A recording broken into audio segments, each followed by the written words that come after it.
মুজাহিদিন যারা, এক সেকেন্ডের জন্য তাদের হিম্মত কমে নাই। তারা এখন আবার তারা মাটির উপরে আছে। আবার মুজাহিদ থামে না, ইসলাম ডোবে না, সূর্য কখনো চূড়ান্ত ডোবে না। এখানে বাংলাদেশে যদিও সূর্য ডুবে গেছে, পৃথিবীর সব জায়গায় কিন্তু সূর্য ডোবে নাই, কোথাও সূর্য উঠছে। বোঝেন নাই? পৃথিবীতে একই সময় রাত হয় না, পৃথিবীতে একই সময় সূর্য ডুবে না। এখানে সূর্য ডুবলে অন্য কোথাও সূর্য ওঠে। আল্লাহর কসম, ইসলাম এমন এক সূর্য যেটা কোথাও যদি কোনো কারণে সাময়িক কিছুক্ষণের জন্য পর্যদুস্ত হয়, কিন্তু অন্য জায়গায় তৎক্ষণাৎ ইমানের সূর্য, ইসলামের সূর্য ঝলঝল করে উঠতে থাকে। এজন্য গাজার মুসলমান যদিও রক্ত দিচ্ছে, আফগানের মুসলমান কালেমার পতাকা উড়াচ্ছে। হ্যাঁ, একই মুহূর্তে পৃথিবীতে গাজাবাসী রক্তে লাল, আফগানে ইমানের পতাকা উঠছে। মুসলমান হারে নাই, ইমানদার হারে নাই। মনে রাখো, মদে মাতাল যুবক, নারীতে আসক্ত যুবক, মোবাইল আর অশ্লীল ছবি দেখা ছাড়া যার রাত কাটে না, দিন কাটে না, একটা সেজদাও যে সমস্ত ছেলেরা দাও না, মনে রাখো আমার আব্বা বাপ, তোমারে ছাড়াও ইসলাম বিজয় হবে, তোমারে ছাড়াও মাহাদি লড়বে, তোমারে ছাড়াও দাজ্জালের বিরুদ্ধে লড়বে, তোমারে ছাড়াও ঈসা নবীর যোদ্ধা বাহিনী লড়বে। কিন্তু হয়তো তুমি কামে লাগলা না, তুমি চলে গেলা জাহান্নামের পথে। ইমানদার নওজোয়ান ঠিকই আল্লাহর জন্য জান দেবে, ইনশাআল্লাহ উড়বে, ইনশাআল্লাহ ইনশাআল্লাহ। রাসূলুল্লাহ সাল্লাল্লাহু আলাইহি সাল্লাম বলছে, যদি শোনো যে কিয়ামতের আর একদিন বাকি, তবু ইয়াকিন রেখো মাহদি আসবে। ইমানের পতাকা, ইসলামের পতাকা, ইসলামের বিজয় বিশ্বময় উড়বেই উড়বে। এটা হাদিস, এটা হাদিস। হয়তো তুমি কামে লাগদা না, আরে তুমি কামে লাগদা না, রে তুমি বেরিয়ে চাইলে আর কি, তুমি নারী দেখে দেখে শেষ হয়ে গেল, আরে তুমি অশ্লীল ছবি দেখে দেখে শেষ হয়ে গেল, তুমি চুল ঠিক করতে করতে হায়াত শেষ, তুমি মোবাইল টিপতে টিপতে হায়াত শেষ, আর কোনো কামে লাগলা না আর কি, এর দূর আর কি। কিন্তু মনে রেখো বাপ, এজন্য আজকে আমি অনুরোধ করছি, আমার ওই কথার থেকে আবারও ফিরে যাই।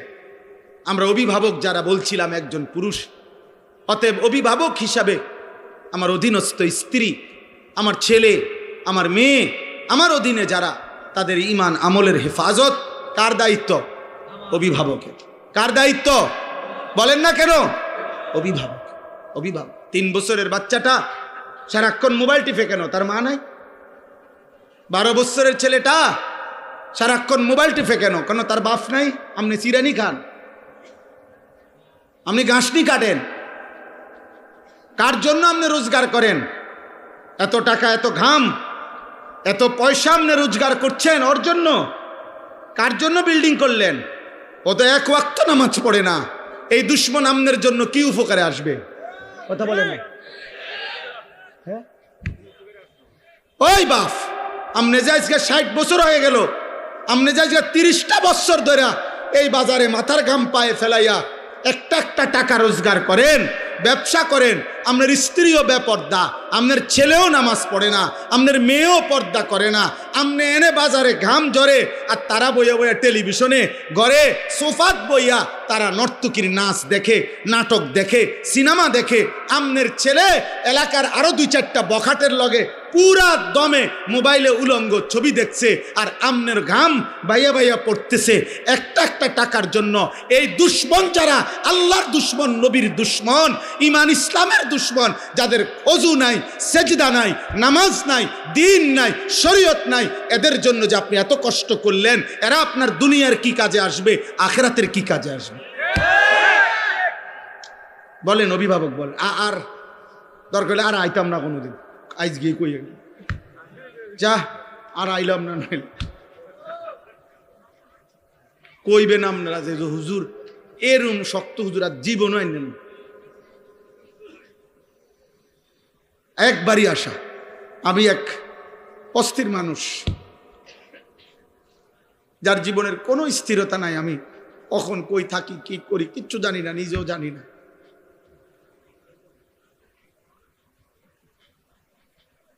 সারাদিন কোমরে ব্যথা করে। সেদিন আমার শায়েখ আল্লামা মুফতি মুশতাকুন নবী কাসিমি হুজুরে আমি বলছিলাম গত রবিবারে সিলেট আমাদের মাহফিল ছিল, একসাথে হুজুরে বললাম, হুজুর কোমরটা সারাক্ষণ ব্যথা করে, খুব ক্লান্তি লাগে, কি করবো হুজুর? হুজুর আমারে বলতেছে, এমন এক কথা বলছে আমার হিম্মত বাইরে গেছে আরো 100 গুণ। হুজুর আমারে বলছে, মাওলানা মালিকের কথা বলতে বলতে, আল্লাহর পথে ডাকতে ডাকতে একদিন শরীর দুর্বল হয়ে যাবে, অসুস্থ হয়ে যাবেন, একদিন মৃত্যু হয়ে যাবে, কোনো অসুবিধা নাই, এভাবেই একদিন চলে যাবেন, আর মালিকের কাছে বলবেন, মাওলা আপনার কথা বলতে বলতেই চলে আসছি মাওলা। कभी अर्श पर कभी फर्श पर, कभी उनके दर कभी दर बदर, गमे आशिकी तेरा शुक्रिया मैं कहां कहां से गुजर गया, कभी हो रास्तों में तन्हा कभी हो गुरूद सहरा, मैं जुनू का हम सफर हो मेरा कोई घर नहीं। এজন্য হযরত উলামায়ে কেরামের কাছে আমার অনুরোধ, আপনারা আপনাদের প্রত্যেকের জায়গায় নিজ নিজ মহল্লা, নিজ নিজ এলাকা, নিজ নিজ মসজিদ মাদ্রাসা আশপাশ যার যার সাধ্য মতো, কেউ 5 জনরে বলেন, কেউ 50 জনকে বলেন, কেউ 5000কে বলুক, কেউ 50,000কে বলুক, কেউ 5 লক্ষকে বলুক, যার যার সাধ্য মতো আপনারা প্রত্যেকের কাছে এক ভাই হিসাবে আমি অনুরোধ করছি, হযরত উলামায়ে কেরাম আরেকটু মেহনত করেন, আরেকটু উম্মতের ফিকির করেন, দরদ করেন, আরও একটু দেখেন এই সমাজের ছেলেগুলোকে ফেরানো যায় কিভাবে, এই সমাজের মেয়েদেরকে কিভাবে ফিরানো যায়, এই সমাজের বাবাদেরকে কিভাবে ফিরানো যায়।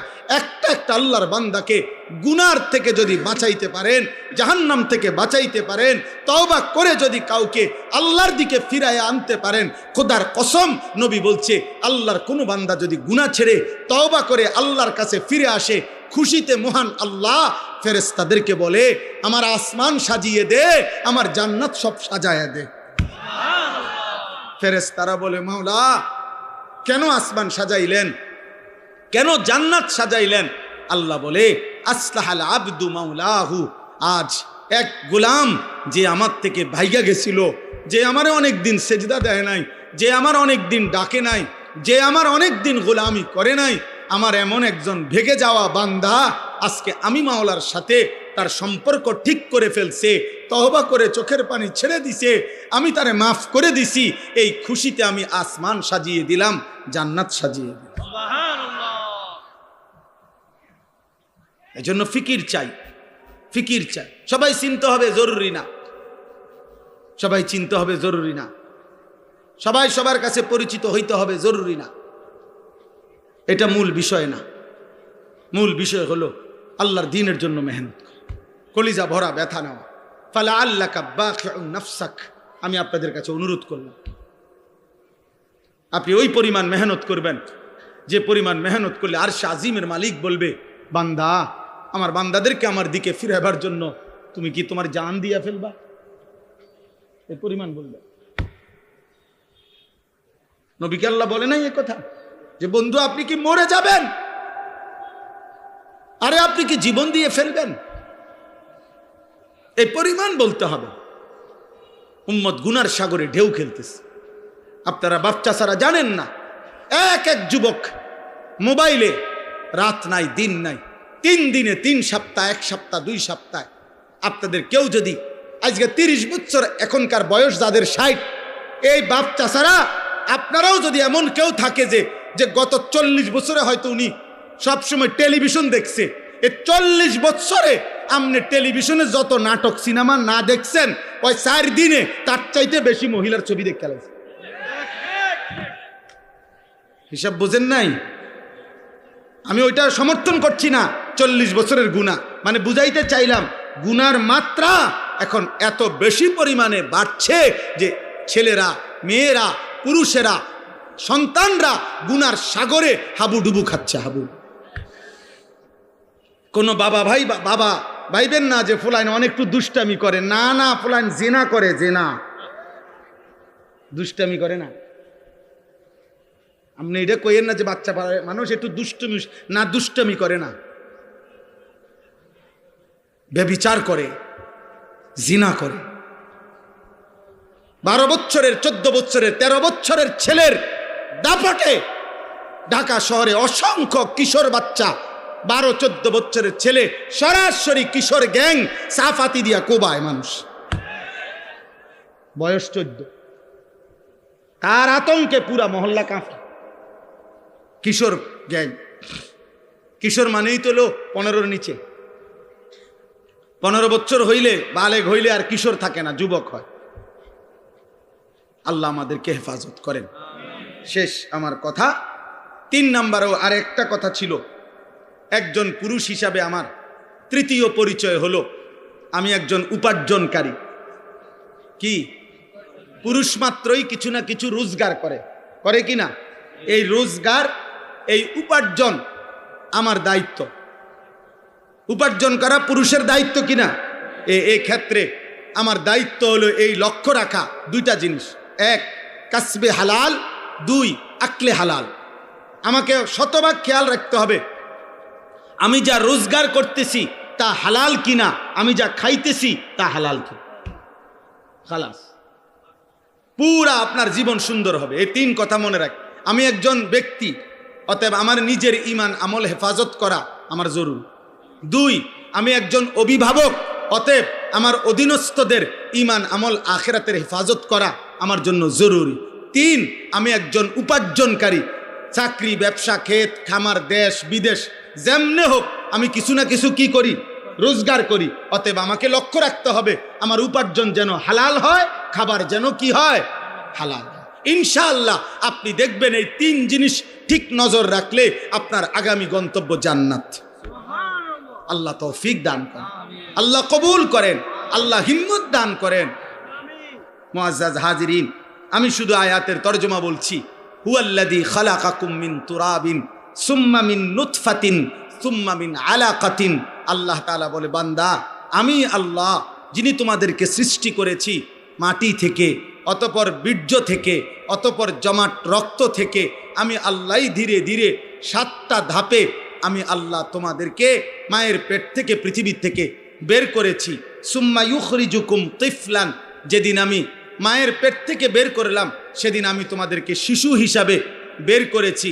সুম্মা লিতাবলুগু আশুদ্দাকুম, ধীরে ধীরে আমি তোমাদেরকে পূর্ণ শক্তিতে পৌঁছাইছি, মানে যৌবন কাল দিয়েছি। সুম্মা লিতাকুনু শুয়ুখা, অতঃপর আমি তোমাদেরকে বৃদ্ধ বানিয়েছি। তাইলে আল্লাহ বললেন, বান্দা মনে রেখো, মাটিতে আমি তোমাকে আমিই রাখছি, বীর্যের মধ্যে তোমাকে আমিই রেখেছি। জমাট রক্ত, গোশতের টুকরা, হাড্ডির কঙ্কাল, গোশতের আবরণ, রূহ ফুঁকে দেওয়া, শিশুকাল, যৌবনকাল, বৃদ্ধকাল, এই সকল অবস্থার পরিবর্তন আমি করেছি। অমিনকুম মান ইউতাওয়াফা মিন ক্বাবলু, আমি কিন্তু সবাইকে যৌবন দেই না, সবাইকে বৃদ্ধ বানাই না, বরং অসংখ্য ব্যক্তিকে আমি আল্লাহ এই 3 স্তরে পৌঁছবার আগেই মৃত্যু দিয়ে ফেলি। কেউ ছোটবেলায়, কেউ যৌবনকালে, কেউ বৃদ্ধকালে। মৃত্যু হয় কি না? 3 বছরের বাচ্চা মরে তো, 30 বছরের যুবক মরে তো, 90 বছরের বৃদ্ধ মরে তো। ওয়ালিতাবলুগু আজালাম মুসাম্মা, আমি কিন্তু প্রত্যেককে আমি আল্লাহর নির্ধারিত হায়াত আমি পূর্ণ করে থাকি। কাউকে অকালে মৃত্যু দেই না, বরং আমার ফয়সালা মতে মৃত্যু দেই।